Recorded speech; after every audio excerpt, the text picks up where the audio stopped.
Muy buenas tardes, somos Ana y María Cantarell y os presentamos nuestro podcast Auditando el Universo, donde vamos a intentar desentrañar, como cada semana, un poquito de los misterios de este universo. ¿Qué tal, Ana? Buenas tardes. Muy bien, María, buenas tardes. ¿Qué te pasa?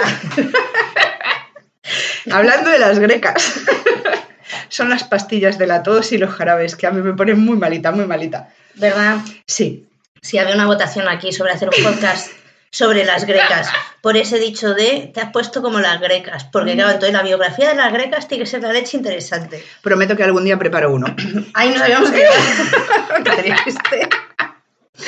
Bueno, pero deja tú al que traes hoy, que también se iba como las grecas, fino filipino. Estoy tan emocionada que no quepo en mí. Ay, por favor, qué bonito. ¿Por qué? Cuéntanos. Porque vamos a hablar de alguien que es como... Este capítulo va dedicado, además. Va dedicado. ¿A quién se lo dedicamos? A nuestra madre. No. A las chicas de Extremadamente Crueles. Es verdad, por favor, lo dedicamos, porque sabemos que os va a gustar. Sí. Vamos a hablar de alguien que es la perfección. Es como el David de Miguel Ángel en la Tierra. No, ¿sabes quién es? ¿Quién? Es Dionisos. Toma. Hecho hombre, el dios griego. Toma ya. Del desparrame y la fiesta. Es él, es hecho hombre y vida. Vamos a hablar... Toma, Moreno. De Jim Morrison.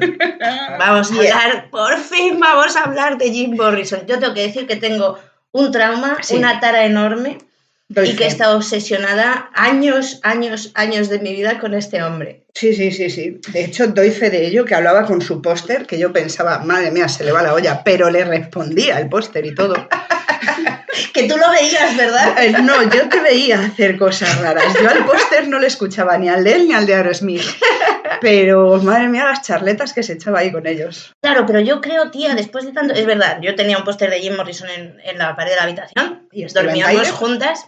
Sí, pero bueno, no, el póster grande, el presidencial era el de Jim Morrison. Sí. Y yo cogía una escalerita de estar por casa, me sentaba ahí y hablaba con él y hacía terapia, tía. Te lo juro, es que he llegado a pensar, no, es que llevo 2 semanas escuchando a Jim Morrison, escuchando música de los Doors, oyendo hablar de él y o sea, por favor. Escuchando sus canciones. Es el regalo de la vida, o sea, los mejores reyes de la vida. Total. Claro, y volviendo a mi tara profunda, es que yo he pensado mucho estas 2 semanas oyendo hablar a Jim Morrison y recordando nuestras conversaciones y te juro que como yo era así un poco rara y me consideraba rara y tenía ese problema de desapego social, tenía amigos, pero era un poco así como muy raro, ¿no? Yo creo que no me sentí excluida socialmente por las conversaciones que tenía con Jim Morrison. Y te puedes partir el culo lo que quieras. No me sentía excluida socialmente porque hablaba con mi póster. Te juro. Venga, colega. Me quitó, yo estoy convencida que ese hombre a mí me quitó problemas. Tenía que cruzarse en mi vida. Sí, te salvó del ostracismo, desde luego, porque rarita eras. Y pasé horas y horas hablando con él. Y además, como para mí era un tío súper inteligente que se le iba mucho la olla, pues imagínate el nivel de las conversaciones. Pero tú eras consciente de que era tu propia cabeza respondiéndote a ti misma, ¿no? Claro, a mí eso me importaba una mierda. Yo hablaba con él para entender el mundo, me daba igual. Y a veces me gustaba pensar que me contestaba él, otras no. Otras veces cerraba los ojos, que yo, para imaginar, no tengo desperdicio. Y me sentaba a los pies de nuestra cama con él, con Steven Tyler y con Freddie Mercury si hacía falta. Y hacíamos ahí unas timbas y unos debates. Madre mía. Claro, entonces... Eso que parece una gilipollez y una locura de adolescente, yo creo que a mí me hizo mantener como la ilusión de la relación social. Lo que pasa es que también me hacía querer tener una relación social como la que tenía con el Jim Morrison de mi póster, que era mi imaginación. Claro, no hay hombre que dé la talla. No. Y algunos hubo intentos de filósofos venidos a menos, pero no daban la talla. Jim Morrison era todo. E intentos de dioses griegos sin cerebro también, pero tampoco daban la talla, ¿no? No, pero y cuando me obsesioné con Steven Tyler, el de Aerosmith, que buscaba hombres que se pareciesen a él, madre mía, qué feos eran todos. Con lo que molaba, lo que le colgaba aquí debajo del brazo, y es que ese día me moría de risa, por favor, yo decía, no puede ser.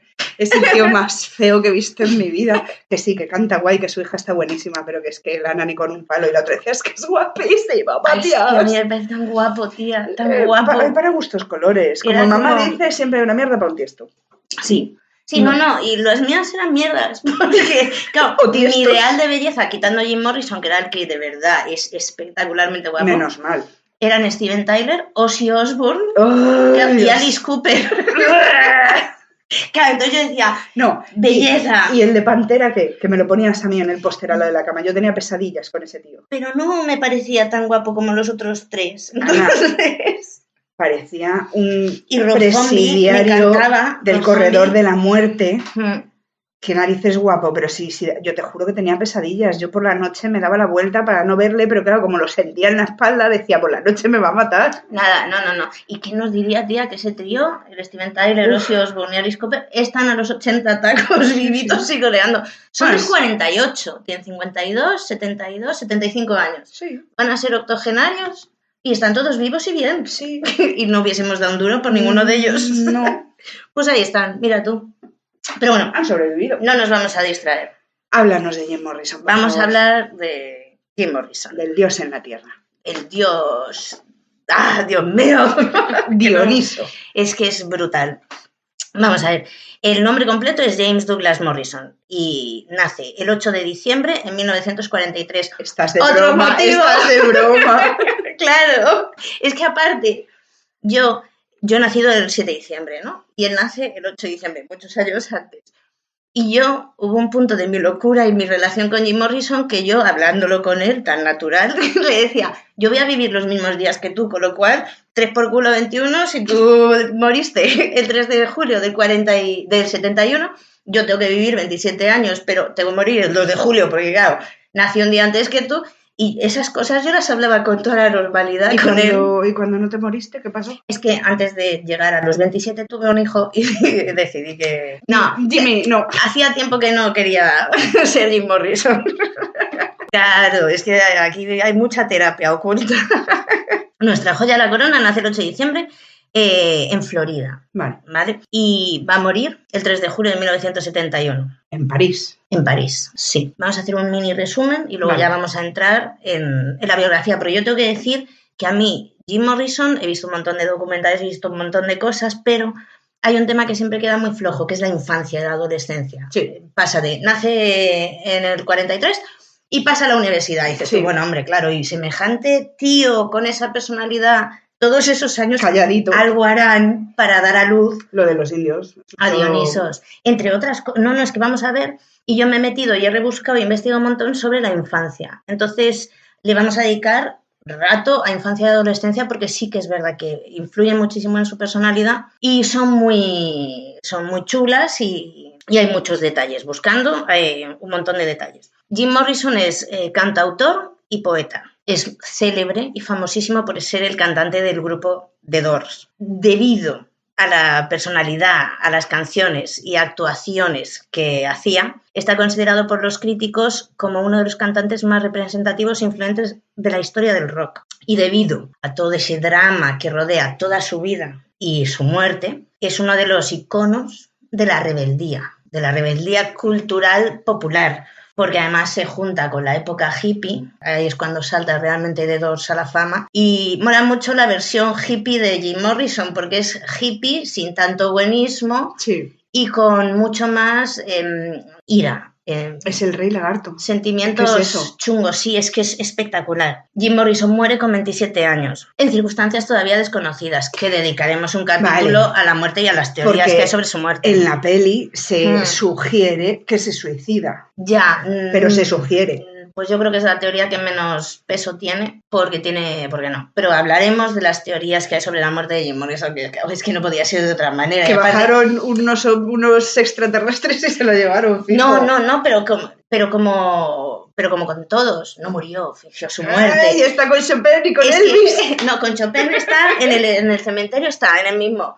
Pero sí, y con Hitler también, que vivió en Brasil después. O Hitler sea, tampoco está muerto. no, se supone que se había escapado. Estás de coña. Madre mía, a la gente se le va mucho la olla. Y hasta hay fotos de un tío así a lo lejos en Brasil que dicen, ese es, y dices tú. Nosotros teníamos a alguien en la familia que se parecía francamente pero a Franco. A Franco. A Hitler no. Bueno, pero Hitler y Teníamos Franco se parecían mucho. Uno era... más blanquito, otro más morenito, pero no, se parecían. María, cállate, por favor. Vale, no mancilles el tema. Vale, Jim Morrison va a ser otro mítico cantante que se va a unir a la generación de los 27, ¿vale? Toda esta gente que ha muerto a los 27 años, son una porrada de ellos. También vamos a entrar ahí. ¿River Phoenix? No, pero River Phoenix tenía 21 años, creo, cuando murió. Muy no, los tres primeros integrantes son Jimi Hendrix, Janis Joplin, que murieron antes de 9 meses antes que Jim Morrison. Y ya Jim Morrison decía, yo voy a ser el tercero, estáis bebiendo con el tercero, y fue el tercero. Jimi Hendrix, Janis Joplin. James Morrison. Y Janis, JJJ. Sí, también él tiene una teoría de por qué eso. Luego recuérdamelo que cuando hablemos de la generación del 27, Jim Morrison en una entrevista le pregunta, hay un par de entrevistas buenísimas porque como era raro y iba volado, porque dices, yo no sé que era como si vas metido en esos pensamientos o si es que llevas, pero una fina filipina. Pues también veremos que se distorsiona muchísimo el tema del consumo de drogas y Jim Morrison. Pues se le atribuye como una politoxicomanía permanente y aberrante, y realmente el problema que tenía Jim Morrison era que era un alcohólico espectacular y usaba bastante más habitualmente de lo normal los psicodélicos, o sea... Ya, pero los psicodélicos te pueden dejar muy para allá, Ana. Pero te llevan a otros planos, pero no tienen, por ejemplo, la sobredosis que puede tener una coca, una heroína, o sea, tienen otras, son lo que sea, pero se dedicaba precisamente a los psicodélicos y sobre todo al peyote.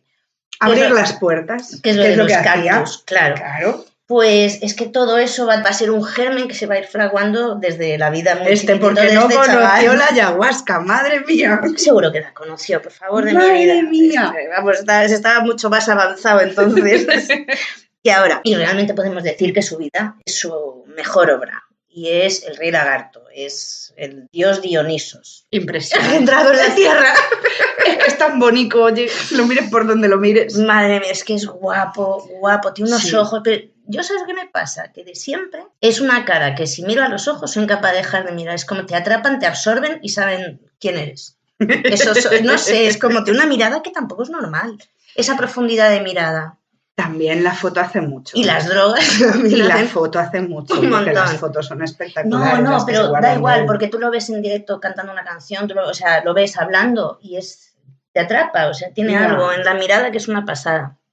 Entonces, vamos a entrar en la infancia de Jim Morrison. Vale. Nace en 1943, en mitad de la Segunda Guerra Mundial, el buen chaval. Sus padres son George Stephen Morrison, que a partir de ahora lo vamos a llamar Steven, que es más sencillo, y es un militar estadounidense. Pertenece a la aviación de la Armada, o sea, a los aviones que van a portaavión, a la parte de avión que pertenece a la Marina estadounidense. Es de ascendencia escocesa e inglesa y se casó con Clara Virginia Clark, que tiene también origen irlandés, el otro es escocés e inglés, vaya tú las tres Marías todas juntas. Y tiene 2 hermanos. Su hermana mayor es Anne, que nace en 1900... ¿La madre o Jim? No, Jim Morrison. Vale. Esos, Steven y Clara tuvieron 3 hijos. Vale. Jim el mayor nace en el 43, Anne, la segunda, que nace en 1947, y Andrew Lee, que nace en 1948. Tú imagínate esos chavales con el padre en la Marina militar en la Segunda Guerra Mundial. Imagínate la intensidad del ejército americano en esos momentos. Pues, ¿qué pasa? Que se dedican a mudarse de ciudad en ciudad según van destinando a su padre. Se dice que a los 14 años de edad Jim Morrison ya había tenido 7 hogares diferentes. Bueno, pero con la misma familia. Sí. No, es que vamos a hablar también de comunidades militares y de este tipo de vida. Porque es una vida en la que no se llega a tener apego por los sitios, ¿vale? Van de base militar en base militar, ni siquiera van a casas en pueblos, son comunidades cerradas y nómadas. Esto a él le va a encaminar una forma de ser que lo va a llevar hacia esa vida de rockero. Desapegado, por encima de los demás. dando su perspectiva del mundo como si fuese algún tipo de mesías, que era lo que él un poco yo creo que se creía. También lo que las circunstancias le hicieron creer, porque todo lo que se movía a su alrededor era como adoración, incluso el resto de integrantes del grupo. Pero cómo no iba a serlo si es que es espectacular. Sí, que es guapísimo, que es listísimo, que tiene los ojos muy bonitos. En 10 minutos se me ha pasado Pero no es Dios.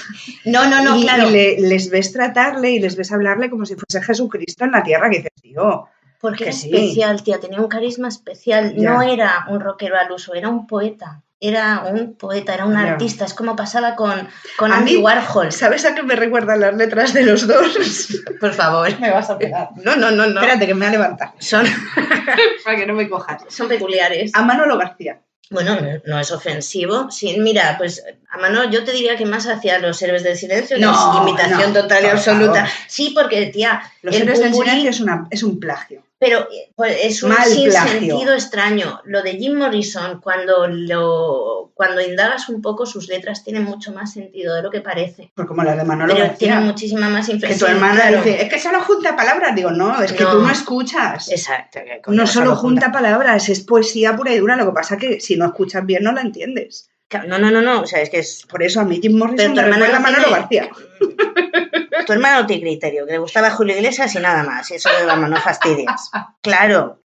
Vale. Vamos a volver a nuestro niño nómada. Por favor. Él realmente disfruta esa vida de ir de un sitio a otro y no es realmente hasta tarde, hasta los 15, 16 años cuando se empieza a negar a mudarse porque dice que no, coño, que además ya tienes un súper mejor amigo. Claro. Y ya no quiere despegarse de sus amistades. Sin embargo, también es una vida que le lleva a detestar desde muy tempranito a sus padres. ¿Por mudarse? ¿Por militares? ¿Por qué? Por autoritarios y por incomprensión, lo cual es habitual cuando tienes un niño como Jim Morrison, que no debe ser nada fácil de llevar durante la adolescencia. Jim Morrison era un chaval que desde los 8 o 10 años leía poesía, escribía poesía, pero tocaba autores como pueden ser Nietzsche, Aldous Huxley, William Blake, o sea, tocaba cosas que un niño de 8 o 10 años ni toca, ni le interesan, ni los entiende, ni le despiertan ningún, pues a él lo tenían, vamos. Pero a este en este momento sí que lo tenían como las grecas, ¿no?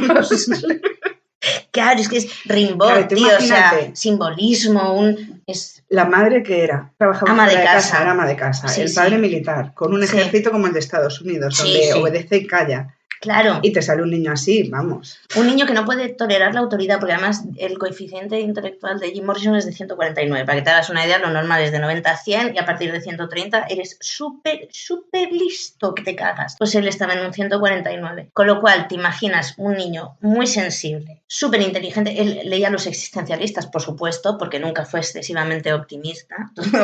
De pequeñito decían que era muy alegre, muy cariñoso, pero claro, con esa vida y esa familia se fue torciendo. Y luego aprendió a leer a esta gente y dijo, la vida no vale una puta mierda. Madre mía. ¿Y los hermanos? Los hermanos son más normales. Es que de la familia tenemos que hablar, porque hay que decir que hay un documental en que hablan su padre y su hermana todo el rato. Y hay un par de entrevistas al hermano muy cortas y muy superficiales que si no las hubiese hecho, daría igual. Quitando eso, la familia de Jim Morrison siempre se negó a aparecer ni a hablar. Es que él también había dicho que estaban muertos, o sea... Sí, claro. Claro, entonces es una relación muy complicada desde muy pronto, pues porque ese chaval no admitía la autoridad. Principalmente el problema es que no admitía la autoridad y no había nadie que se hiciese entender con él para explicarle por qué había que tener cierta autoridad y por qué... Era un niño de espíritu libre. Total.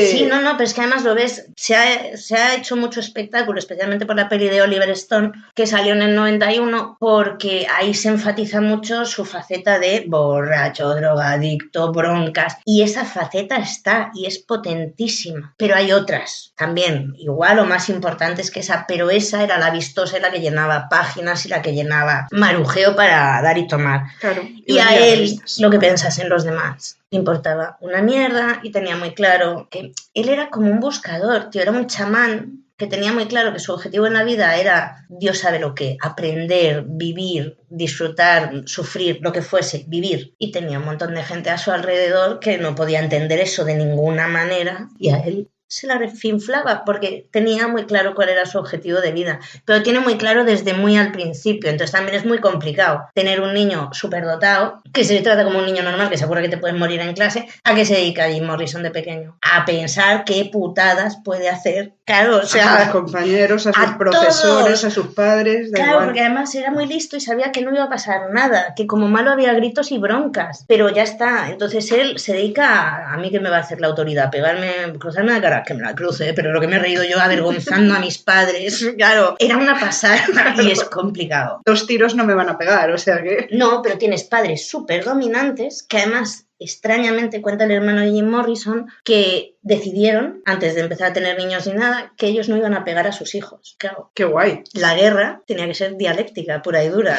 O sea, imagínate la guerra de los Rose, pero dialéctica, con padres muy dominantes, madre muy de drama, muy de chantaje, y padre muy de te ladro lo que tienes que hacer y no entiendo por qué no lo haces. Para un niño creativo que no quiere que le manden y que no entiende por qué tiene que hacer caso y quiere vivir, pues es como una bomba. Y además no debía discutirles las cosas, ¿sabes? Y no con criterio, darles, porque claro. encima es súper inteligente, entonces jode más. ¡Oh, Dios mío! Y son los años 40. ¿Cómo me suena eso no todo se esto? llevaba. Claro, pero eso es ahora.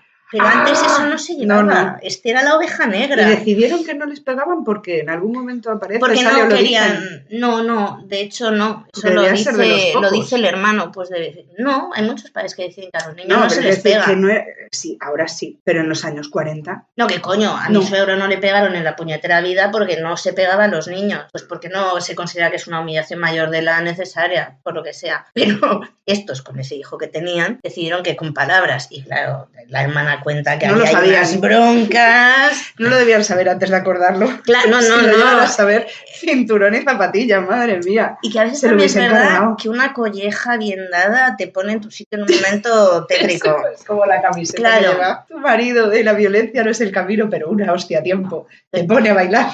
Es que es una verdad como un mundo.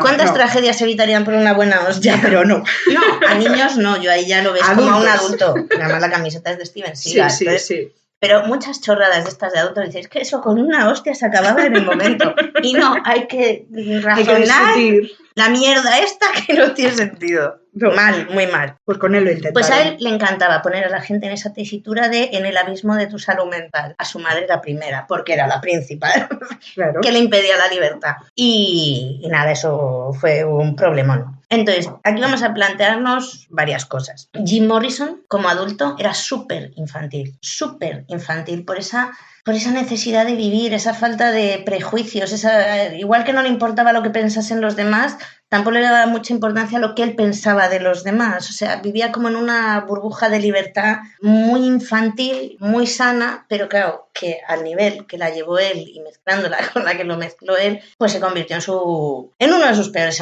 enemigos. Pero sí es verdad que es un tío súper infantil y tú le oyes hablar y se le nota, hablando se le nota. Y a la vez, siendo un tío muy infantil, tiene conversaciones hiper mega profundas de por qué la sociedad se tiene que feminizar, cómo quiere morir, qué es la muerte. O sea, tiene unas conversaciones con entrevistadores que le pillan el rollo y ves que él porque le molan esos temas. ¿Sabes quién le tenía que haber entrevistado? El loco de la colina. El loco de la colina. Hostia, hubiese sido... Más menor de la edad eran. Pero que no dio tiempo, Mary. Es que no dio tiempo. Se fue muy rápido. Es que se fue muy rápido. Entonces, no, parece una la de Dios, pero te das cuenta que el podcast va a ser la leche de largo, pero estamos hablando realmente de 27 años y realmente de los dos, pues desde el 64 hasta el 71 que muere. 7 años. Intensamente es desde el 67-68. 3-4 años. Pero, tío, es que lo dio todo. Todo. Y lo que te decía antes, que no voy a esperar porque luego se me va a olvidar. En una entrevista le preguntan, mira, ¿has visto que se han muerto Jimi Hendrix y Janis Joplin? Habían muerto, a él le quedaban unos meses. Y por supuesto no lo sabía ni él ni nadie. Y le dice el entrevistador, ¿tú por qué crees? ¿Por qué se están quemando y suicidando gente que es la leche? O sea, estrellas absolutas, pero estrellas no de fama, sino de creatividad, de nuevas tendencias, de descubridores. Y él dice, mira, yo es que creo que hay tal cantidad de energía en esta gente porque necesita cambiar las cosas, que es inevitable que se quemen súper pronto y mueran jóvenes. Porque tú date cuenta que esa creatividad, esto lo dice él, conlleva pues una inteligencia bastante importante y eso es tu peor enemigo y eso acabas deprimido y es fácil que te suicides. Dices, estoy la madre que te parió en el año 70, el hombre este que si lo hice hoy, bueno, o sea, es un gurú. Sí, sí. Y así le preguntan, ¿por qué crees que es importante? Hay un entrevistador que imagínate, en los años 68, 69, claro, imagínate toda esta ola que está viniendo de todo esto que llaman unisex. ¿Qué dices? Hostia, pues imagínate el poliamor. Unisex. Y el género fluido, ¿cómo lo vas a llevar? Y le dice, ¿tú crees que esto es necesario? Porque realmente se está feminizando la sociedad. Y el tío te dice, claro, es que es necesario. Ahora ya llevamos unos años sin guerra. Hay que decir que estaba por allá rondando casi la de Vietnam. Pero bueno, pero él no llegó, murió en el 73, en el 71 y la guerra de Vietnam es en el 75. Pero vivió los previos. Y el tío dice, claro, ya no hay guerra, ya no necesitamos sobrevivir, ya no tiene que ir nadie a cazar. Los valores masculinos que son el control y la organización y la predicción autoridad. Tenían que cumplirse y ahora ya no tiene sentido en una sociedad, la sociedad se va a ir feminizando. Y además él dice que sale en la peli de los dos, que es súper gracioso, en un momento en la peli se lo dice a su novia, pero él dice en esa entrevista que además él piensa que las mujeres son más, o sea, una mujer no necesita ordenar ni controlar la vida, es capaz de vivirla. Entonces necesitamos mucho más esos valores ahora, porque ¿dónde nos van a llevar esos valores de dominación, de control, de guerra en un mundo de paz? A más guerra, ¿no? Es que no. Pero son pensamientos que a día de hoy están claros, pero que cuando él murió hace 50 años no estaban claros, era todo lo contrario, era el apogeo de la Guerra Fría, de las armas nucleares, el antiguerra de Vietnam, o sea, es súper curioso, es un tío muy, muy avanzado, o sea, no es un tío muy avanzado, sino que es un tío que tiene una profundidad de pensamiento que es cultural, entonces eso nunca pasa de moda. Cuando hablas de por qué te mueres, pues ¿por qué te mueres? O sea, y es, la verdad que es súper interesante escucharle hablar cualquier cosa. De cualquier. También nos tenemos que plantear por qué odiaba tanto a su familia, porque cuando empezó con los Doors, que hablamos del año 64, ahí tiene 21 años o así, corta completamente el contacto. Pero se había ido mucho antes de casa. Sí, se había ido a los 18 a estudiar a la universidad, pero bueno, a vagabundear, porque era un vagabundo profesional, y se había ido a los 18 y ahí tenía muy poca relación, habló con su padre, le dijo que se iba a dedicar a la música y el padre dijo que qué coño iba a hacer, que no tenía una mierda de talento y cortaron la relación. Ay, ma. Y sin embargo, ahora oyes al padre hablar, claro, sale con 70 años o así. Y el tío dice, claro, tuvimos ahí un problema porque yo le dije que no tenía talento. Claro, yo no era capaz de ver el enorme talento de mi hijo. Y si te cae un poco el alma a los pies, porque también ves la parte de esa familia que no le supo entender, pero que tampoco les dio ninguna segunda oportunidad. No. Entonces también hay una parte injusta ahí, injusta no, pero dolorosa para todos, sí. Porque fue doloroso para todos, no ganó nadie. Perdió él, no recuperando relación, y perdió la familia no teniéndolo más presente. Que sin embargo él, por ejemplo, con su hermana se llevaba bastante mejor que con el resto de su familia. Pero bueno, tenía una relación escasísima y muy profunda, y como a él le molaba, no. Y a partir de los dos, ninguna. A partir de los dos, ninguna, hasta que le aparecieron un día. Que de eso ya hablaremos, porque claro, la gente se mete muchas drogas y no se entera de los recados, y entonces le hicieron una pequeña putada, pero bueno. A ver, cuenta. Luego también hay temas que a mí me parecen interesantísimo tocar y que vamos a tocar y que vamos a hablar sobre ellos. ¿Por qué elige Jim Morrison a una pareja como Pamela Courson? No lo sé. Pero es que es una tía más inestable que él, que es complicado, y más dominante que él. ¿Vale? Y más alcohólica que él. Más drogadicta, esta sí también. Que se metía heroína, pero que no le daba. Más dominante. Es que más dominante. ¿Sabes lo que pasa? Que además... Que realmente el dominante tampoco... Como fue la pareja de Jim Morrison, él ha salido ahí y ella ha quedado como esa tía que va al lado, que es espectacular de guapa, porque era guapísima, o sea, monísima, chiltita, así, muy mona. Y te metes un poco a descubrir a Pamela. Yo la llamaba la otra, porque era como esa mierda que se enrolló, pero ¿cómo podía un dios fijarse en un ser humano de esas? La tía es mucho más inteligente de lo que se hace aparentar y realmente se entienden. Realmente entiendes que hay una comunión entre ellos que no van a encontrar fuera de ahí. Y los dos lo tenían clarísimo. Y tuvieron unas broncas y una relación. No, pero él elige una persona así. ¿Dónde te va a llevar eso? A hacer más extrema tu personalidad. A mal. Mal, sí. Claro, grandísima influencia en la vida de Jim Morrison va a ser siempre Pamela. Y en la de ella, él. Sí, es que es el hambre sí, con sí. las ganas de comer, o sea, es como echarle gasolina al fuego. Sí, pero yo creo, bueno, pero estos son pajas mentales mías de haber visto tanto tiempo cosas y leído tantas. Yo creo que él era más dependiente que ella. Es que cuando pero dices no lo sé. que ella era más dominante que él, es que Sí. él no da la sensación de ser dominante. Da la sensación de ser una personalidad muy fuerte, Sí, pero no dominante. pero no admite que le No diga la contraria, dominante tiene razón. en el sentido de autoritario. No. O sea, no en el sentido de imponer las cosas. Bueno, Si no estás de acuerdo con él, vete a la mierda. mira, Pero no te voy a intentar convencer. Hay algo que sale en la peli de lo que se habla, ¿vale? Todo lo que vamos a hablar lo han hablado, lo poco que ha hablado la familia Jim Morrison, muchísimos compañeros de Jim Morrison de discográfica, además, los miembros de los dos y la propia Pamela. Entonces, vamos a partir de la base que la gente pues, cuenta más o menos la verdad y nada, pero un ejemplo brutal sobre eso es que a Jim Morrison no le molaba nada que Pamela consumiese heroína. De hecho, se cabreaba. Y en la peli sale, hay una escena en donde ella se está metiendo con el camello heroína y él prende fuego. Ella se encierra en un armario y él prende fuego a la puerta del armario y cierra la casa y se va a tomar por culo a grabar por ahí. Sí. Y ella consigue salir medio ahogada del armario, sale a la calle, puede respirar. Ella se siente súper culpable y vuelve al estudio y le pide perdón, le dice que va a hacer, luego ya hay una grabación ahí extraña que de Oliver Stone o real, nos da igual, pero me refiero, o sea, no era dominante, bueno, pero es que se le podía ir tanto la olla, claro, que... pero se le iba la olla porque que se le iba la olla. Claro. Pero bueno, vamos a empezar por el principio. ¿Quién es el padre de Jim Morrison? Porque va a ser una personalidad que va a influir muchísimo en él. Stephen Morrison nace en 1920 en Georgia. También hay gente que dice que nació en 1919. Nos da exactamente lo mismo. Es de una familia de tradición también militar, muy trabajadora. De casta le viene al galgo. Claro, muy conservadora, ¿vale? Bien. Entonces, esto influye enormemente en el padre de Jim Morrison. Steven, que lo vamos a llamar así a partir de ahora, entra entra en la aviación militar y se gradúa de urgencia en 1941 porque claro, la guerra empieza en el 39, ahí hay un follón de corre, que no tenemos suficientes soldados. Claro, y los gradúan con urgencia en vez de hacer un año, o sea, en vez de hacer 2 años o 3, hace un año y lo mandan a entrenar a Hawái porque...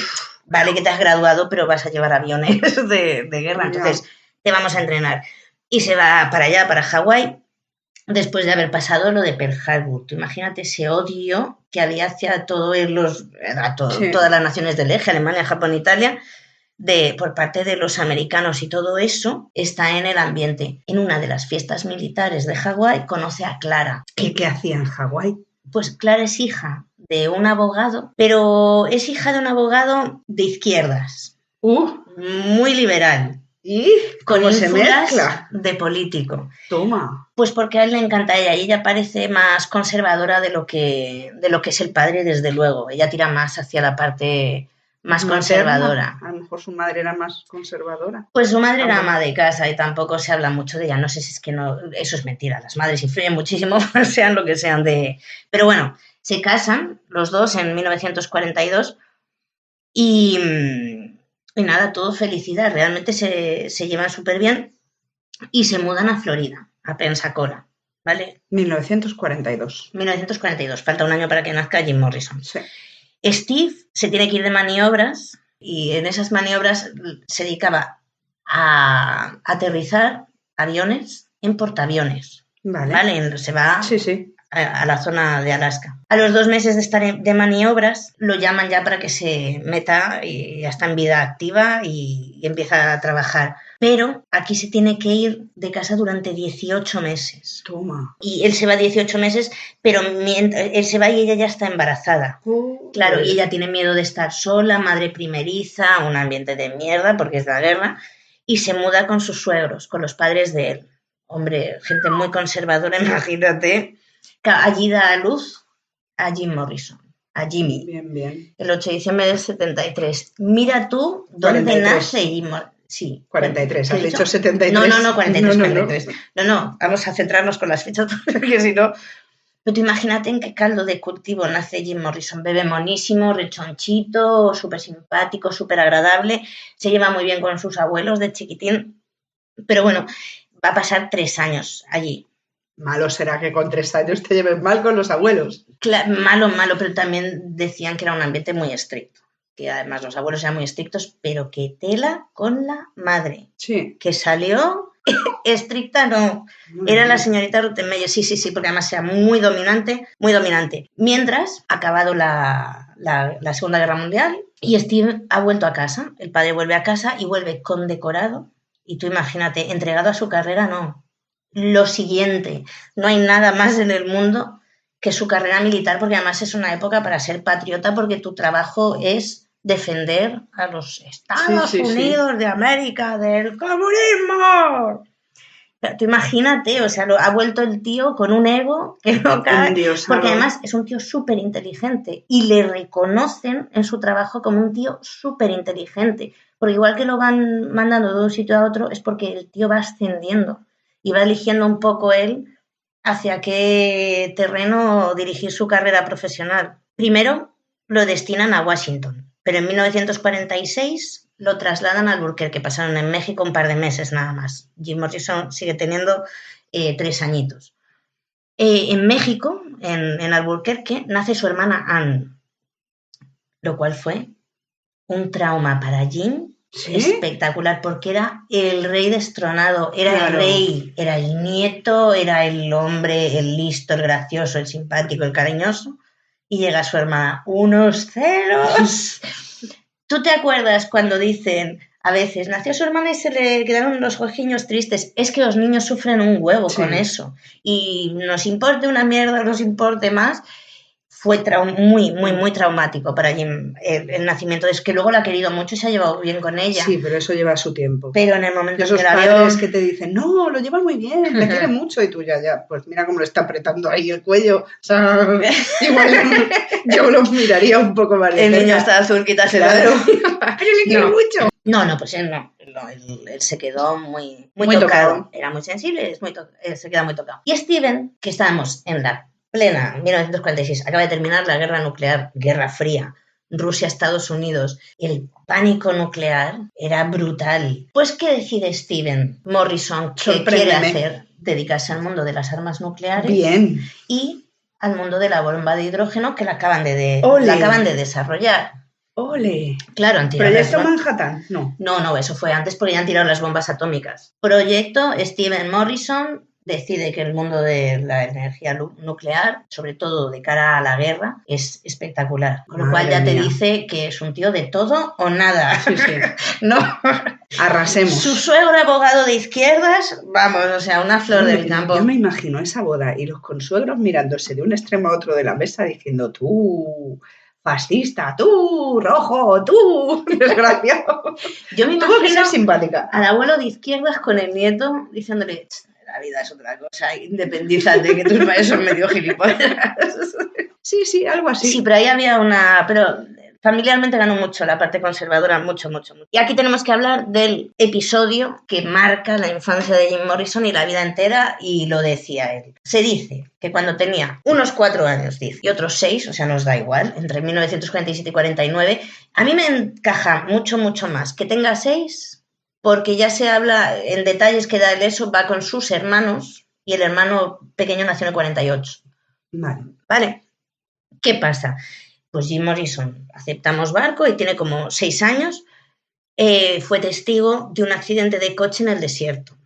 Una mañana, pues el padre va conduciendo el coche desde Albuquerque a Santa Fe, y en el coche van el padre, Clara, la madre. De vez en cuando voy a decir Sara, pero porque tengo una dislexia entre Clara y Sara, brutal.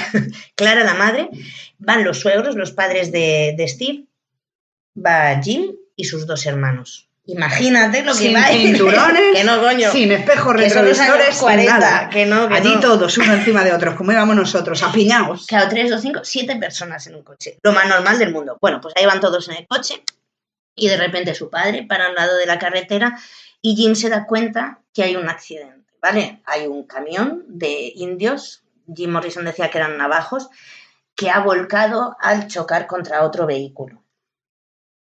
Sí, ahí, en mitad del desierto, y ellos son el único coche que llega a echar una mano. Sale el padre de Jim Morrison, y por la otra puerta se habla que sale el abuelo y el nieto para ver bien el accidente. El padre empieza a preguntar qué ha pasado, que si puede ayudar, y Jim está absolutamente hipnotizado porque ve que hay gente muerta, hay gente que está herida, están sangrando, están gritando y llorando los que no están muertos. Jim intenta seguir a su padre para ir ahí al meollo, porque somos niños todos y somos pues, morbosetes, y su madre lo engancha, lo vuelve a meter para dentro del coche y le dice, tú para adentro no vas para allá. Y entonces él se pega a la ventanilla para ver todo. Y él habla, se ve guay el accidente en la peli, pero él siempre dijo que esto había marcado su existencia. ¿Por qué? Pues hay varias cosas. Lo primero fue la primera vez que vio gente muerta y sufriendo y llorando, y me imagino que la sensación de impotencia, porque ayudar a toda esa gente pues va a llevar un rato largo. Y muy poquitos añitos que tenía, eso te tiene que... Claro, es que además tú imagínate, si tienes 6 años, que es más o menos en la época esta que los niños te empiezan a decir, mamá, tú te vas a morir, mamá, Sí. Y yo me muero también, y si me tiro por aquí me muero. Cuando empiezan a darse cuenta que son un poco así mortales, tú ves esto y yo creo que es que hay imágenes que se te quedan... Para toda la vida. Y luego la imaginación de un niño es la leche. Y de lo que fue a lo que él se quedó en la cabeza, imagínate. Pues el chaval se pegó, se quedó alucinado, y luego también él dice que el alma de una o varias de esas personas se metieron dentro de su cuerpo y lo acompañaban todos los días de su vida. Entonces se habla, de vez en cuando dijo que era un chamán, uno de los espíritus que se había metido dentro de él, que era un chamán, pero bueno, vete tú a saber. Por eso, o sea, toda esa historia se fue construyendo durante todos esos 27 años que la fue contando. Eran como sus amigos imaginarios. Perdón. Qué poco respeto. No, pero por ejemplo, es que su hermano dice, yo dudo que eso llegase a pasar, y su hermana también. Y sin embargo, ¿no se acuerdan del accidente? No, porque bueno, él era el mayor y tenía 6, imagínate. Uno tenía 1 como mucho. ¿Y el padre? Claro, Jim Morrison se quedó ahí, el padre volvió al coche, dijo, venga, vamos a la gasolinera, que voy a llamar una ambulancia y a los de tráfico. Y allí se fueron a la gasolinera a llamar a los de tráfico de una ambulancia. Y cuentan que Jim se puso tan pesado, a hacer tantas preguntas, tan nervioso, que estaba ahí al borde de la histeria con el tema de los indios y que tengo un indio metido dentro. Claro, tú imagínate que el padre llegó a un punto que le dijo, Jim, que te has dormido y lo has soñado, coño, que eso no ha pasado. Y ahí quedó. Lo has soñado, pero él se le quedó grabado. ¿Pasó? ¿No pasó? Da igual. Lo que a él le... Sí, para él pasó, ya está. Y para él pasó y probablemente pasase. O no, da igual. Da igual. Si él creía que pasó, ya está. Da lo mismo. Pues eso a él... ¡Qué fuerte! Le pero luego en las entrevistas que le han hecho al padre y las veces que ha hablado, ¿no le han preguntado por eso en serio? No, yo no he visto ninguna que hable de lo de los indios. Poca profesionalidad la de estos periodistas. ¿Y dónde va el padre, que ya tendría 103 años o 104 incluso? Sí. Pero esas cosas te acuerdas. No te acordarás de lo que comiste ayer, pero de lo que viviste con 30 años, sí. Totalmente. Mira, Jim Morrison, por ejemplo, habla de este incidente, es que lo cuenta en poemas, en canciones, como en Peace Frog, por ejemplo, que habla del incidente y lo hablaba y lo contaba un montón de veces.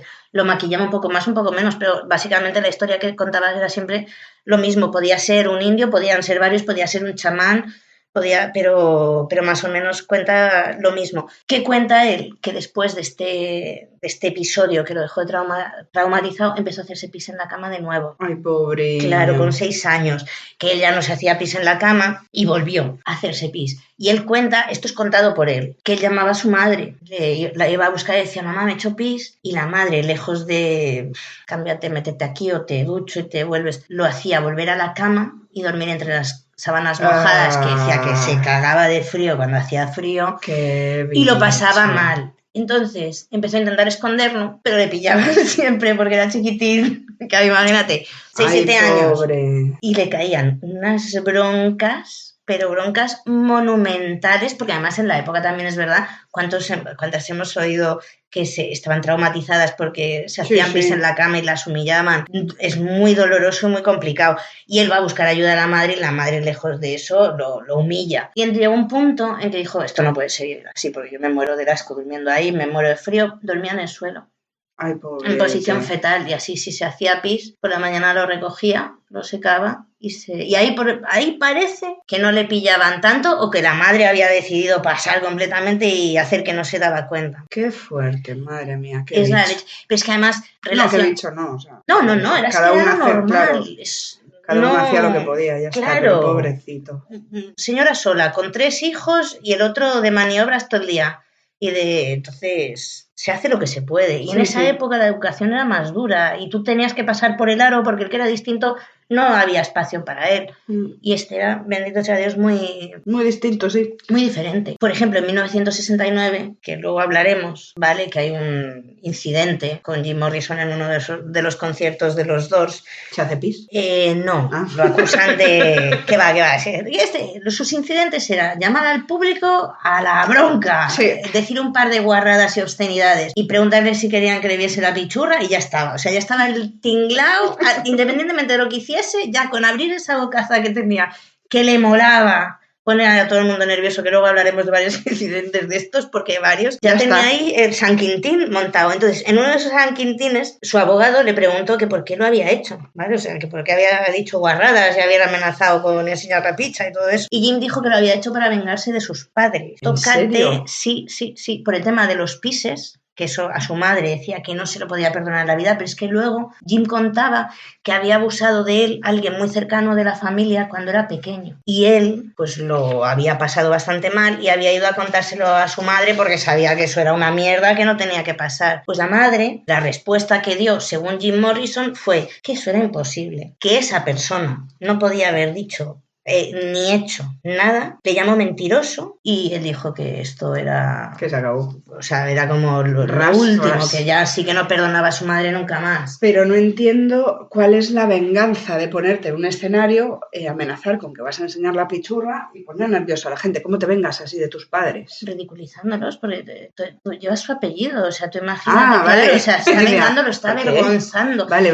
Que realmente es lo que intenta hacer toda la vida, porque hablaremos que ya empieza a querer hacerles sufrir mucho, no pues son gilipolleces, pero con ese clasismo, ese de cara afuera que había en esas sociedades militares de clase, es que eran unos rancios, entonces era tan fácil como meter, no sé, sacarte mocos y tirárselos al coronel, y ya eso era, vamos, o sea, y veremos... No. Que se dedica, es que es muy guarro, es muy muy pervertido. Iba a decir, de buen rollo, no, es muy guarro, en todos los sentidos. Muy guarro pervertido de buen sucio, rollo. de asqueroso, de que voy a vomitar, que tío más guarro, y guarro de obsceno.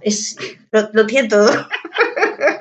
Vamos Esos a ver. pantalones tenían que hablar. María, o sea, sobre la higiene personal de Jim Morrison hay páginas escritas, porque es que además decían, pero es que podía llevar un mes los mismos pantalones de cuero en verano en California. Tú te acercabas a él y era ya lo de Jim, o sea, pues claro, cocido como un piojo un montón de tiempo. Imagínate los vomitados, lo que sea. Con esas mierdas, yo creo que hay zonas donde no te llegas. o si te llegas, te abres la cabeza. Entonces, tú imagínate una persona que va pseudo inconsciente siempre, con la misma ropa, mismo olor, ya es que el sudor es lo que menos mal huele. Qué asco, se han escrito muchísimo, porque además como era espectacular de guapo, decían, sí, pero acércate, ni con un que palo. vas a ver a lo que huele, que te vas a cagar, le lavamos el pelo para las fotos. Sí, de eso hay mucha literatura. O sea, ¿Qué más? 1948. Vale, aquí ya hemos llegado a los 5 años. Ha vivido 27. Vamos bien. Se mudan a Los Altos, en el norte de California. Él adora California. Le encanta. ¿Pero qué pasa? Que no le gusta a la gente. Pues no le gusta su cole nuevo. Tiene 5 años, tiene que ir en bus. Como es el nuevo, se meten con él, odia el autobús y ya todo es un drama. O sea, con 5 años. Es que, claro, es un tío muy sensible. Con 5 años y muy ya intenso. Odia el colegio y odia a sus compañeros y odia el autobús. Claro. Y aparte dicen que ya a esa edad empezó a dar muestras sobre la paranoia absoluta sobre las armas nucleares que vivían sus amiguitos y que a él le aterrorizaba. O sea, porque claro, como se vivía con tantísimo terror, él pensaba que eso, que en cualquier momento explotábamos. Y tu padre se dedica a hacer esas cosas, claro. Además. Sí. Sé que lo tienes en casa. Y empieza a tener como una presencia de la muerte permanente, porque además él era muy obsesivo con el tema de la muerte. Madre de Dios. Claro, aquí en California nace su hermano pequeño, Andy, en 1948. Pero en un año se van a ir a Washington y van a volver a California, a otro sitio que se llama Claremont. Vale. Donde viven mientras Steve se va a la guerra de Corea. Mima. Claro. Era un superhéroe, sobrevivió un montón de cosas. El padre, digo. Sí, no, y además debía ser un tío muy válido. O sea, tenía que... ¿Y sobrevivió a Corea? ¿Sobrevivió a Vietnam? Sí. Tuvo un hijo que hizo el mayor himno antiguerra de Vietnam, que es paradójico Sobrevivió también. al final de la Segunda Guerra Mundial, sobrevivió a todo. Sí. Bueno, la Segunda Guerra Mundial mucha cosa no hizo, pero bueno, pero sí. hizo. Sí, que estuvo ahí. Da igual, que jamás palmas en cualquier cosa. Y este era de aviación, que caían como moscas. En 1953, a los 10 años, sigue siendo rechonchete y tiene asma. Pero tiene un asma importante. Pero ya se le ve que es un líder natural. Aquí empieza a mostrar una personalidad muy potente, es capaz de convencer a todo el mundo de lo que a él le da la gana, o sea, ya tenía que ser, sabe manipular, y tiene 10 años, se hace de la asociación de estudiantes del colegio y es el presidente, pero tenía un problema con la autoridad y empieza a meterse en líos, no hace caso en el cole y le obligan a dejar los scouts.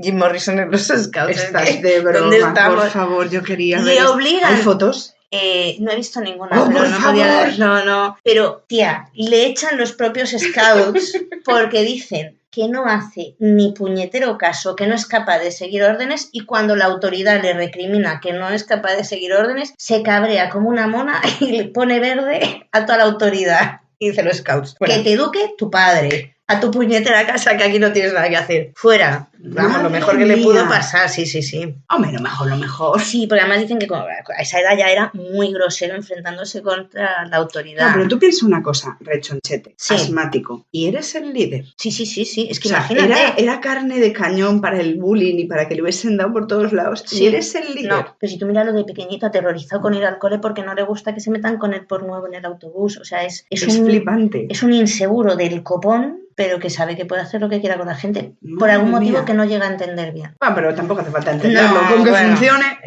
Lo achacamos a inteligencia y no creo que él pensase que fuese lo listo que era, pero bueno. 1955, aquí ya en vez de 10 tenemos 12 años, la familia vuelve al desierto de Albuquerque, en Nuevo México. Sí. Y ahí pasan de California a Florida. Y ahí dice él que es uno de los momentos más felices de su infancia. ¿Por qué? Porque está en mitad del desierto. Le encanta, está aislado. Encuentra que los reptiles, que allí hay a porrillo, le apasionan. Empieza a investigar especialmente sobre los lagartos. Aquí nace el rey lagarto, que como decíamos antes, en la peli en español dice yo soy el rey lagarto, yo parto y reparto. Vaya mierda.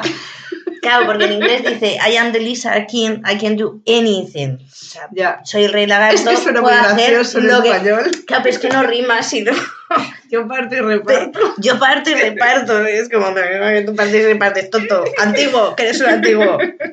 Y él allí es muy feliz, está súper aislado. Su familia ya dice que ha vuelto muy serio, que ha vuelto muy, no sé cómo decirlo, 12 intransigente, años. Sí, intransigente con sus padres. 12 años, qué joyita. Sí. Y la familia notó un cambio, pero brutal en él. Y decían que se pasaba la vida en el desierto cazando lagartos, por eso, investigándolos. Un cambio respecto a antes del desierto. Claro, no, a cuando se fue al principio con 5 añitos, los padres de ella con 3, 5 añitos, era un niño mucho más risueño. Creí que sus padres, digo, no, su propia, el resto de la familia, que es que ahí no me he explicado bien, pero el resto de la familia que había notado un cambio brutal y sobre todo eso, una actitud en contra de sus padres muy importante. ¿Yo qué quieres que te diga? Claro, bueno. Después de lo que has contado, yo igual les tiraba un pozo en mitad del desierto. Pero tú si lo piensas fríamente, eso que ha vivido la inmensa mayoría de la gente. Ya. O sea, el tema no pero es que sus padres fuesen muy austeros. Cosa de mucho consuelo de tontos o como se diga. No, que el chaval era diferente. Que ese chaval no iba a pasar y lo dejó súper claro. ¿Y qué pasa? Que estamos en 1955. Aquí está en apogeo el nacimiento del rock and roll que prometía es el mayor cambio en la música moderna. O sea, el valor que tiene el rock and roll no se dirá lo suficiente. Jerry Lee Lewis, Elvis. Su mayor ídolo era Elvis. Lo habían censurado en el Sullivan Show, que no dejaban que saliese cintura para abajo porque esa pelvis volvía loca a las mujeres y a los hombres. Pero eso es llamar subnormal al público, tío. O sea, es que es una ofensa tan grande para el público. Sí. Y es verdad, Elvis entraba como en pseudotrance, pues tío, o sea, tendrás un problema con esa energía del trance, ¿no? Yo qué sé, educar a la gente, pero no. También empiezan a salir en todos lados Chuck Berry, Little Richard.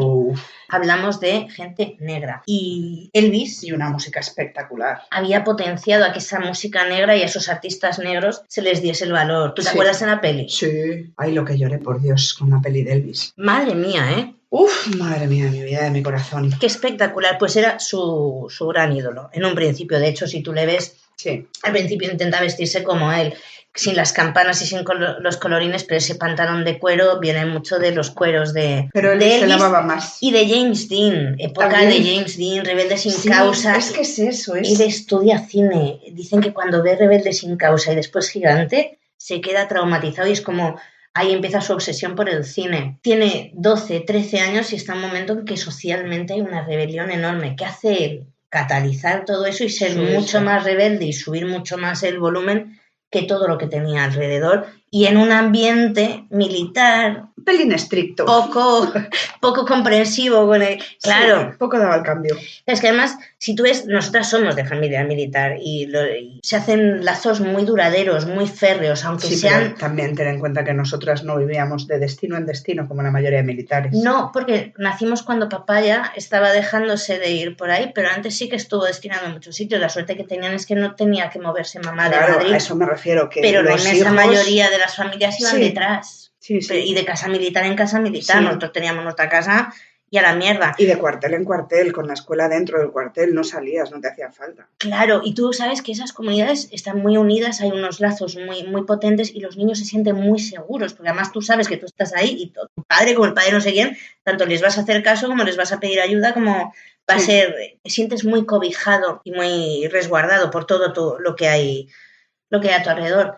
Pero también es verdad que al que es diferente está jodido, pero jodido porque va a ser muy raro que encuentre ni comprensión ni intento de... Ya, te tienes que adaptar tú al medio, el medio no se va a adaptar a ti jamás. Claro, por ejemplo, esa vida seminómada era súper famoso que Jim Morrison disfrutaba sinceramente de no saber dónde iba a dormir esa noche. O sea, lo que a todo el mundo le causaría una inseguridad, pero no siendo Jim Morrison de 2 con una pasta, no. Es que cuando en sus años de universidad dormía por los tejados de los edificios y de las casas de gente, se colaba donde fuese, le prefería no saber dónde iba a dormir, no quería tener algo fijo, no quería arraigarse, era la leche. Hablando, por ejemplo, de la mala relación con sus padres, en 1969, en ese mismo concierto donde la lió, paró, era muy típico en él parar a mitad de una canción en un concierto y empezar una charla filosofal o de temas que en ese momento le preocupaban a él.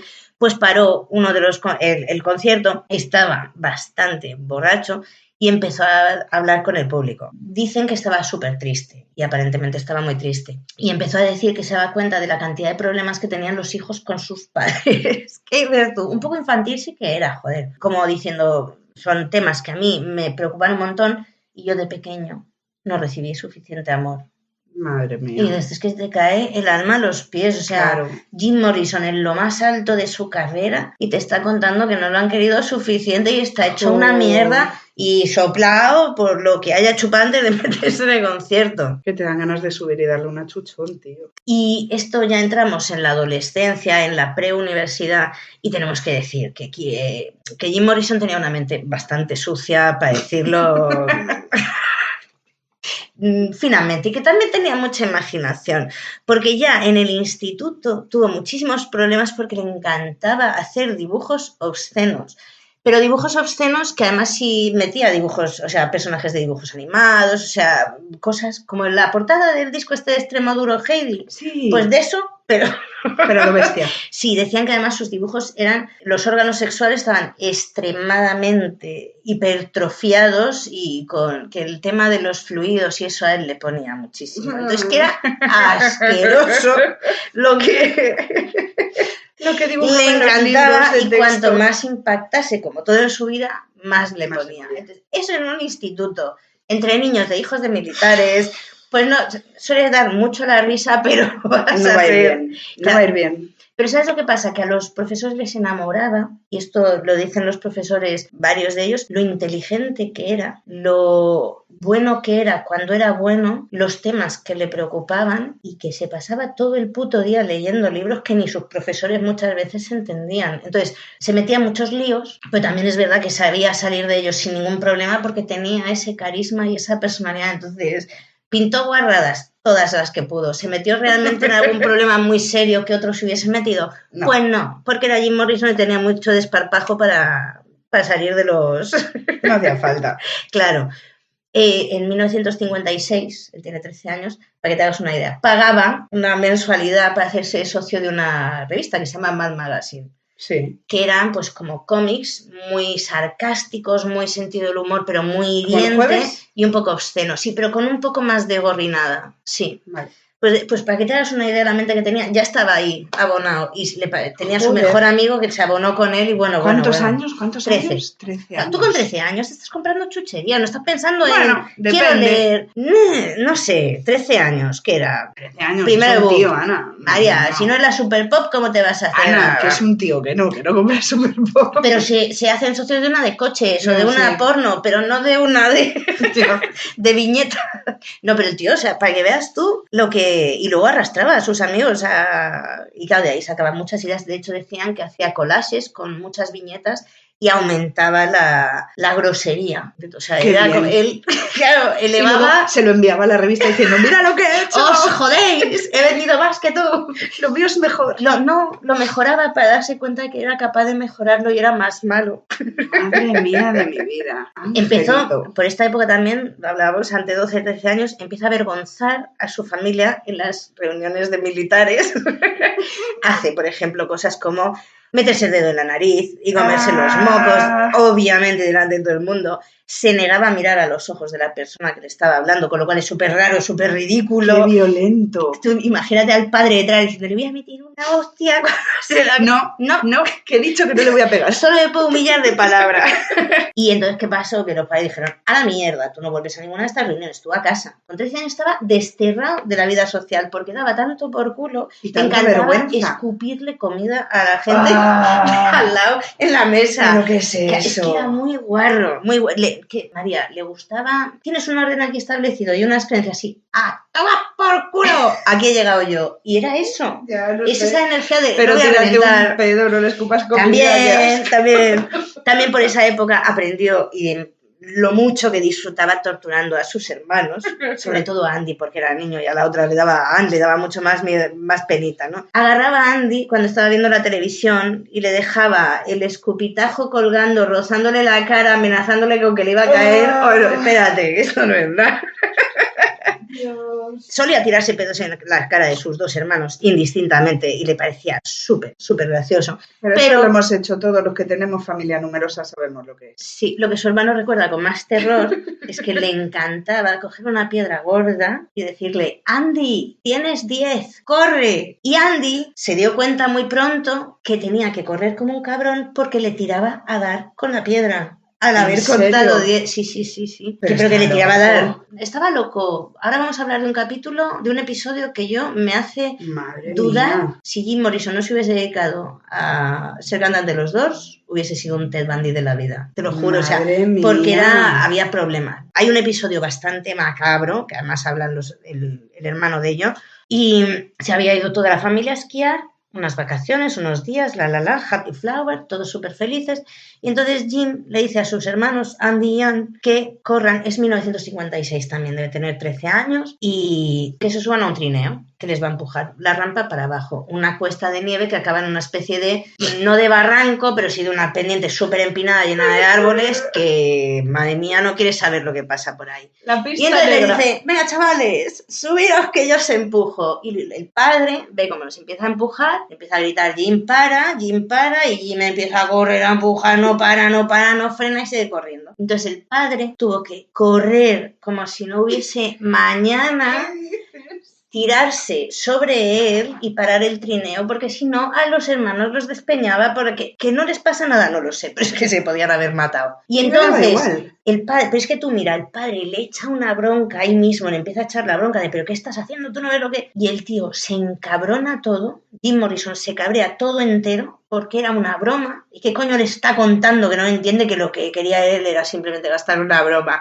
Entonces dices tú, tenías un algo ahí mal puesto. ¡Qué broma! Que tío, porque con 13 años no me fastidies, somos niños, sí, pero vamos a ver. Y son tus dos hermanos. No, a eso me refiero. Quería ver si eran como los indios, si se morían o no se morían. Ahí yo necesito ayuda, María. No era una broma. Lo que pasa, esa es la excusa de que te han pillado. ¿Pero cuánto hemos ganado? Si... Con que Jim Morrison se dedique a los Doors, o sea, es que si no se habría cargado a sus hermanos en cualquier momento. Es que además dices, pero es que una persona que llama la atención Y luego a sus padres. de una manera así de macabra, o sea, donde tiene el fin, no tiene límite ninguno, o sea, si se los carga, se los carga, y probablemente no haya culpabilidad porque él quiere vivir. Ya, y había terminado en un... ¿Cómo se llama esto de los niños? ¿En un centro de menores? Sí, en un centro de menores. Entonces, en un internado. Habría ido a por los padres y lo siguiente a por los jefes de los padres o por sus Yo abuelos. Creo que vete a el saber. Padre lo deja tonto a la segunda que haga algo así. No sé. No, porque bueno, no le puede pegar. Hay que decir que aquí es cuando se volvió oficialmente incontrolable y todo el mundo se dio cuenta que eso era... Y ahí, escúchame, ahí no se metía nada, no bebía nada y no hacía nada. O sea, que... No, por ejemplo, sí que bebía algo. Con 13 años. Muy poco, sí, pero se bebía la típica cerveza. No eres tan pequeño, con 13. Y lo que sí que hacía era fumarse pitillos. Sí, porque era súper rebelde. ¿Qué no se podía hacer? Fumar y beber. Pues yo me fumo un cigarro. Ya, pero... Y me bebo un culo de whisky. Claro, pero no es lo mismo, o sea, no iba... No es alcohólico, pero ya empieza a romper todas las normas. No estaba borracho, no. No estaba drogado cuando intentó cargarse a sus hermanos. Estaban de vacaciones, esquiando, que podía ser perfectamente a las 10 de la mañana. Vas borracho y haces eso y dices, era una broma, no me da cuenta. Vale, sí, me lo creo, pero estás sobrio, estás bien, haces eso y dices, es una broma, mentira. Sobrio, o sea, no es una broma, tío, te los has querido cargar y te han pillado. Pero es que si no te hubiesen pillado, tío, tú se quedas sin hermanos. O sea, claro... no sé, es que hay cosas que dices tú, está. Hay un Dr. Jekyll y Mr. Hyde ahí que es una pasa. Y el Mr. Hyde, me cago en la leche que... Madre mía. Le prendió fuego a su novia. Sí. A su novia no, a la puerta del armario donde habían cerrado a su novia. Ya, pues eso. Por haberse metido heroína que estaba colgada hasta las trancas. O sea, me refiero que estás metiendo a una persona que no coordina y le estás prendiendo fuego en una puerta de armario que es pequeñita y ella dentro. Y de madera. Sí, por supuesto. Y lleno de ropa el armario, que seguro que no ardía. No. No iba a arder. Él sabía que no iba a arder. Tenemos y un se problema. Va sin culpabilidad y sin miedo, como diciendo, ya he dado la lección que tenía que dar. Ya está. Me voy. Hasta luego, Lucas. Claro, y dices tú, hostia, tío, ahí te falta un punto importantísimo. Pero bueno, seguimos. De 1956 a 1958, a los Morrison los trasladan de nuevo y se van a Alameda, que es la mayor base aérea militar de Estados Unidos. Allí está en California. Muy bien. Allí él está prácticamente con su madre y sus hermanos, porque el padre está siempre fuera, está de servicio, está trabajando. Y Jim vive bastante más tranquilo porque la madre ha decidido ignorarle un poco, porque entiende, por su salud mental. Claro, es cuando se dio por vencida, claro. Pasó a ser completamente consciente que tenía un hijo al que no iba a conseguir controlar. Pues dijo, lo voy a dejar un poco más tranquilo a ver si se... Y estuvo mucho más tranquilo, se dedicaba prácticamente todo el día, que no estaba en el instituto, al cine y a la música. Es que además en el instituto Jim ya empieza a ser un tío alto, con los ojos azules, muy guapo. Entonces empieza ya a tener mucho éxito entre las mujeres y entre los adultos. Sigue siendo súper manipulador y consigue lo que le da la gana. Los profesores se quejan un poco de que es demasiado hiperactivo y no les deja dar clase. Vuelve a tener problemas por pintar órganos sexuales hipertrofiados y las heridas varias en el instituto, pero no llegan a ser problemas muy, muy grandes. Y aquí es donde empieza con una costumbre que va a tener toda su vida. Sorpréndeme. Jim Morrison no se desmayaba. Hacía que se desmayaba constantemente. Vale. Aquí es donde empieza. ¿Por qué? Lo has visto un montón de veces en sus conciertos porque le ponía cachondo, no sé. Él hacía que se desmayaba. Y en el instituto, o sea, ya en el instituto, los compañeros decían que podía estar en el suelo ratos larguísimos. Entonces, que estaba haciendo el muerto o había fingido que se había desmayado y entonces llegaba un punto en que ya era suficiente, se levantaba y seguía. Pero no para que viniese alguien a levantarle, solo porque... Es que a veces venía alguien y no le pasaba nada y otras veces no iba nadie porque estaban todos hasta los huevos ya de que estuviese tirado en el suelo y ya sabían que lo estaba amagando. Entonces decía, es que cuando no fuese nadie, es que podía estar ahí 3/4 de hora tirado en el suelo como desmayado ahí en un pasillo, muerto de frío. Y le daba igual. Le daba igual, pero esto se ha llegado a decir que podría ser algún tipo de síndrome epiléptico. Lo que pasa es que como hablan en el instituto era de coña. Pero bueno, vete todo. Pero es verdad que es una costumbre que tiene el resto de su vida y es un poco cómico de verlo, claro. Es que no hay un registro, no hay un electroencefalograma, no hay unas pruebas que puedas decir si realmente tenía algún tipo de... No, porque además es un tío que no pasaba por los hospitales. Por eso. O sea, su confianza en médicos y hospitales era como... Claro. No, entonces, cero. No tenemos ninguna certificación de ello. A lo mejor sí que eran ataques epilépticos del pequeño malo, o a lo mejor no. Vete a saber. O era otra cosa, claro, ¿sabes? Claro. O era narcolepsia y de repente se quedaba ahí o yo qué sé, eran bajadas de tensión o bajadas de azúcar, o que se la pelaba el mundo entero. Decía, aquí me tiro, ¡hala! Es que puede ser porque le quieras ver la reacción Es de que los en los demás, puede conciertos ser parece por puro agotamiento, porque le ves ahí porque entra dándolo en todo trance y y de se repente cae. hace ¡pum! Como cuando termina Michael Jackson los conciertos. Sí. Terminaba, pobreño, que ya no termina. Que de repente hacía pum y se caía al suelo y decías, claro, si es que no puedes más. Y este igual, pues ya lo hacía desde el instituto. Claro. Pero en los conciertos sí que es verdad que era como, iba increciendo el trance y decía, es que si no se desmaya, me desmayo yo. Sí, o sea, sí, porque sí. es verdad, además pegaba toda esa energía a todo el público y eso tenía que ser infumable a veces de horror. Por esta época tenía un súper amigo que tenía las mismas inquietudes que él, de presentar guarrerías y escandalizar al personal. Y entonces encontró el colega cómplice perfecto. ¿Para qué? Para meterse en las mayores broncas de la historia con sus padres. ¿Por qué? Porque se quedaban, por ejemplo, ir a la piscina olímpica. Sí. Se subían a los trampolines los dos. No. Les enseñaban el culo, me daban en la piscina. O sea, ¡qué era asco! como... Se bajaban les enseñaban la chorra. Entonces, claro, o sea... Y además seguro que lo hacían en el club militar. Claro, por supuesto. Y ahora ya no era él solo. Ay, ya no lo virgen. podía abandonar en casa. Ya era él con un amigo que se dedicaba proactivamente a ir a escandalizar a los amigos de su padre. ¡Ostras! Y era militar también. Sí. De familia militar, claro, no militar. Sí, era de la tribu. Vivían en una base aérea, con lo cual si no era militar... ¡Madre mía! Ya no estaba solo. No. Aquí, por ejemplo, empezó a socializar un poquito más, se metió en el grupo de natación del instituto, iba a la playa a codearse con gente, empezaba a tener un poco de barba, se había dejado el pelo largo, empieza a ser espectacular de guapo, lo cual le permite hacer el gilipollas sin fin y salir indemne. Airoso, claro. Claro, de todo. Claro. No tenía problemas. Con esta cara para no nada. va a pasar nada en la vida. Claro, en el 10º curso, que después tendría como 16 años, dejó el instituto para irse a vagabundear por San Francisco, porque él decía que San Francisco, con toda esta nueva tecnología que había en la música y todo, pues por algún motivo él pensaba que en San Francisco se encontraba la gente más bohemia, más creativa del mundo mundial. Sí, y bueno sí que es cierto que tiene una parte artística súper bohemia, sí, y de hecho él se dedicó a vagabundear y conoció a gente que eran, no pero eran yo pensé que había sido importantes. Mucho después, Aquí toda ya... esa corriente artística que se reúne en San Francisco, que había sido en los 80, en los 90. Sí, no,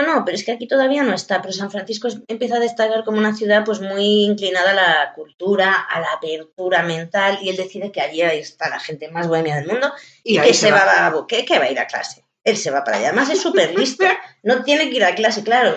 Pero le queda un poco lejos de Alameda, un pelín. Pero es que está muy aburrido.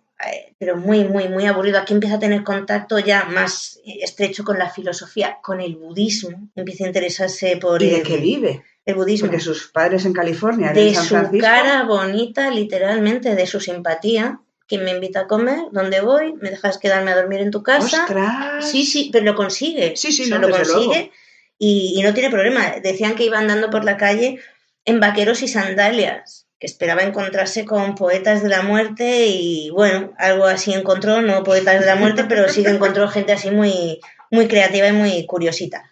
¿Qué pasó? Que no era lo que él había pensado, con lo cual decidió que iba a volver al instituto a acabarlo. ¿Pero qué pasó? Que estaba muchísimo más asilvestrado, porque ya era un vagabundo literal, o sea, ya sabía que podía vivir. Sí. Y que no necesitaba nada, ni a nadie, ni hacer caso de nada, ni las normas de nadie, para saber que podía sobrevivir con su labia por el mundo. Y no era ni famoso. Y tú metes eso en el instituto ahora. Y dile, siéntate, que te voy a... Y escribe. Siéntate y escribe. Luego cuentan que en el último año, que es este de instituto, uno de sus compañeros tenía una leucemia gravísima, le dieron muy poquitos meses de vida y de hecho vivió 6 meses más y Jim decidió volcarse completamente, mira que era un tío desapegado, pues dicen que todos los días lo acompañaba por el instituto, luego iba con él a casa, le hacía compañía los fines de semana también, que se entregó total y absolutamente, y claro, los profesores hablaban de él como era un tío súper solidario, no sé qué. También hay que ver aquí que el puro interés de Jim Morrison en el tema de la muerte también tuvo que influir un montón a que él decidiese hacer eso, pero no quita que lo hiciese. Para que fuese un acompañante de puta madre y lo hiciese disfrutándolo. Le duró 6 meses también. Menos mal que no vivía de eso, porque es lo que tiene, no.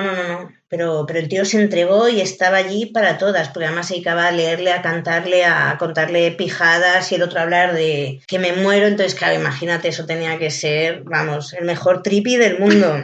Madre mía de mi vida. Claro, en enero de 1959 la familia se muda a Alejandría, que está en Virginia. Jim dice que una mierda para ellos. O sea, que no, que está hasta las pelotas de mudarse de un sitio a otro, y los padres dicen, pues te vas a venir. Y dice, vale, pues antes de irme me voy a despedir de la gente del instituto. Y el último día de clase exploto una minibomba en la sala de profesores del instituto. Que no pasó nada, pero lo hizo con todo el amor de su vida. Sí. No pasó nada. Explotó. Pero está loco. Un poco. O sea, no, Ana, un poco no. Un poco. No, o sea, ahí yo no sé, porque no lo sé, pero da la sensación por cómo lo cuentan que no iba a hacer daño a nadie. Porque claro. Es que nunca sabes quién puede entrar en un tipo de momento, ¿no? Sí. No les quería matar, era una broma. No, pues esa fue su despedida. Y se fue a Virginia con sus padres. Dijo, pues mira. No me lo puedo creer, madre mía. Tengo 16 años y me voy con ellos. Pero es que a los 16 años ya era un ciudadano del mundo que no necesitaba a sus padres. Que es la leche. Y lo más importante, que lo sabía. Sí. Que lo sabía. Y podía manejarlo como quisiese. Tardaría 5 años más en volver a su amada California desde Virginia, pero ya en el 62, porque eso sería en el 64 cuando volvió a California para estudiar. Pero en 1962 ya tuvo su primer encontronazo contra las autoridades, porque estaba en Tallahassee viendo un partido de fútbol, al tío se le fue la olla, estaba borracho como una prea, ¿vale? En el año 62, sí. 21 años. Pues lo detienen, ya hay las primeras fotos del detenido son ahí, claro. No llega a nada. Pero ya monta un Cristo. ¿Pero qué hizo? En el partido de fútbol, montar un Cristo, gritar, obscenidades, lo que hacía siempre, arengar a la gente para que se desnudase, o sea, lo que hacía siempre. Y lo detuvieron. Que, claro, no era grave lo que hacía, es que la gente 21, le hacía caso. Claro, estrenó los 21 y dijo, venga, antecedentes, tacata. Tal cual. Y entonces aquí ya empieza su vida en la universidad. En 1964, con 21 años, cursó todos los estudios hasta el final en la UCLA, en la Universidad de Los Ángeles. Estudió cine. Vale, es súper curioso porque ahí, por ejemplo, coincide con Francis Ford Coppola. Son de la misma generación. Sí. Bueno, claro, lo que pasa es que como Coppola duró tanto, no lo asocias. Dura, que Coppola no se ha muerto. Sí, no, por eso te quiero decir que como tiene tantos años... Es que todo el mundo ha durado un huevo, pero es que este tío vivió muy poco. No le dio tiempo claro, a nada. Es que decías, le tenía que haber entrevistado que ha muerto con 80, es que tendría unos pocos años más, 3 o 4 más que Jim Morrison, no más. Le habría dado tiempo. ¿Qué coño? ¿Qué tendría Jim Morrison? 80 ahora. Y ahí habría hecho 80 el 8 de diciembre, pues sería de la edad de Jesús Quintero. ¿Y con 64 tenía 21 o con 62? En el año 62 tenía 21. Vale, es que decías en el 64. No, 19. Vale. 19, que nace en el 73. Pues él va a la universidad, cursa todos los estudios, de hecho dicen que él no fue a recibir el título, que llamó a su madre y dijo, mamá, que a mí me da por culo el título de la universidad, que si quieres que lo vayas a buscar tú. Entonces no fue nadie. ¿En serio? Ya lo pedirían años después. Sí, no, es que le daba igual, él iba a aprender. Ay, me parto. De hecho, en la peli se ve como sus películas son densas. Y la gente le dice, pero tío Jim, o sea, déjate de mierdas, esto es un rollo de la muerte. Entonces solo el tío puedes verlos y vas hasta arriba. Iba a aprender porque sabía que era un incomprendido, lo tenía súper claro, era un incomprendido era de toda su vida. Era Ed Wood. Ay, pero mucho. Sí. Mucho más guapo. Sí. Más guapo. Muchísimo más guapo. Luego también en la peli de Apocalypse Now meten su canción, la canción de los dos de The End, como parte de la banda sonora. Él se dedica a esa época de universidad a andar por la playa de Venice Beach y a dormir en azoteas, áticos, casas de gente, se den cuenta o no, en plan vagabundo total. Y se dedica en cuerpo y alma a su verdadera vocación, que es la poesía. ¿Vale? Es una época de descubrimientos para él. Vamos a ver, tenemos por un lado el acercamiento a las drogas psicodélicas que le fascinaban, pero le fascinaban. Especialmente el peyote y el LSD. Y luego hablamos de la droga de la que abusó toda su vida y que yo creo que es el principal, el principal motivo. No sé. Es el principal reflejo de su incomprensión, de su disgusto esperaba más. ¿El alcohol? No él. El alcohol no espera.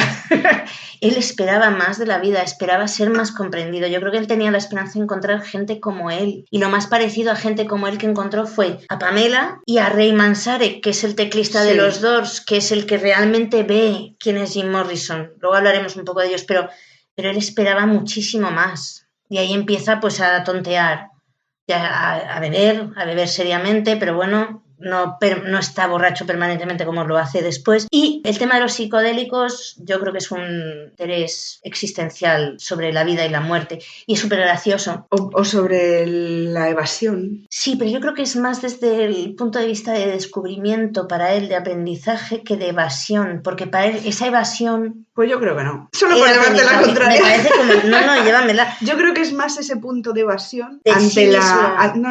evasión del mundo, ante esa frustración, esa decepción con lo que es la humanidad. Dice, pues me voy a poner hasta arriba y así no me entero. Y la tortura para uno mismo que tiene que ser tener esa mente. Claro. O sea, no querría yo tener que correr delante de la mente de Jim Morrison en mi vida, porque eso, o sea, es una tortura para ti todos los días. Pues eso, evasión. Entonces, te encuentras solo incomprendido. Esto es solo por llevarte la contraria. No, pero es... Te encuentras solo incomprendido, los demás son medio gilipollas y no te entienden. Sí. Y no has encontrado lo que piensas encontrar. Tú pensabas encontrar... Por eso la gente importante para él era súper importante. Había muy poco... Y por eso amigos. Le decepcionaban tanto, porque ponía unas expectativas. Sí, pero...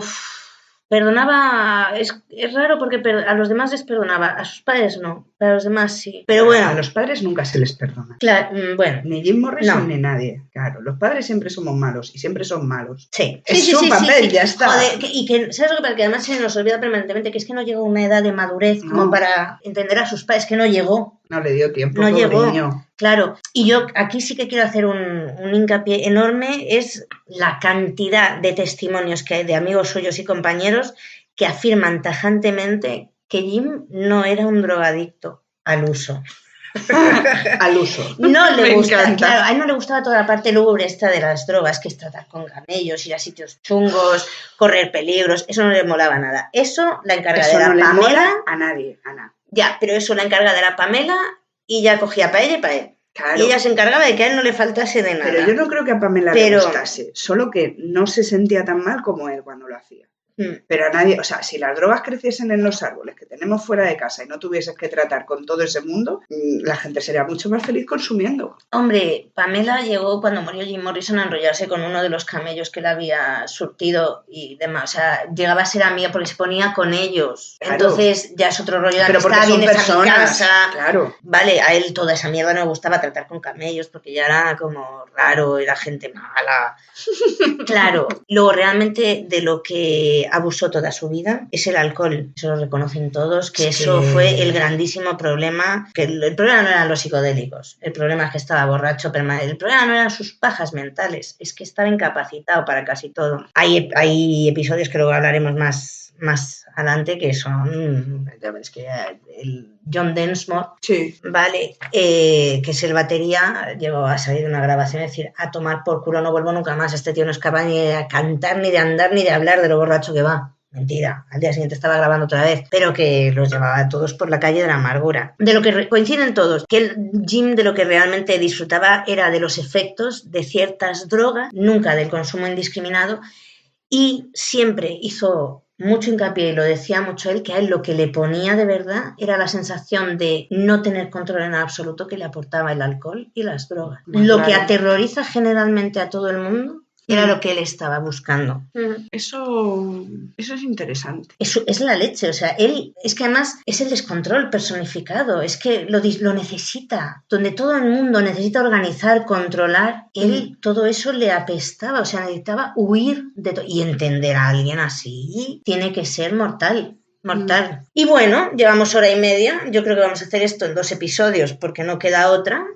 Y la semana que viene seguimos. Porque si no vamos a necesitar drogas. Claro, es que ahora, nos queda la parte de Jim Morrison con los Doors. Vamos a nos vamos a extender un poquito en la personalidad y en la vida de Pamela. Y luego vamos a hablar de la muerte, del epitafio, de los sabías qué. Hay muchos sabías qué interesantes. Que toda la parte de la infancia nunca se toca. No, es que es súper extraño. Es muy Y extraño. me parece alucinante. Todo lo que has encontrado, todo lo que has buscado, es alucinante, de verdad. Y nos hemos quedado en el año 65, que tiene 22 años. ¡Qué rima más mala, por favor! Claro, le quedan otros 5 para vivir. Pero le queda un poquito. hablamos de la cumbre de los dos en el siguiente. Perfecto, pues nos escuchamos en una semanita. Entonces, muchas gracias. Besitos. Un besote, chao.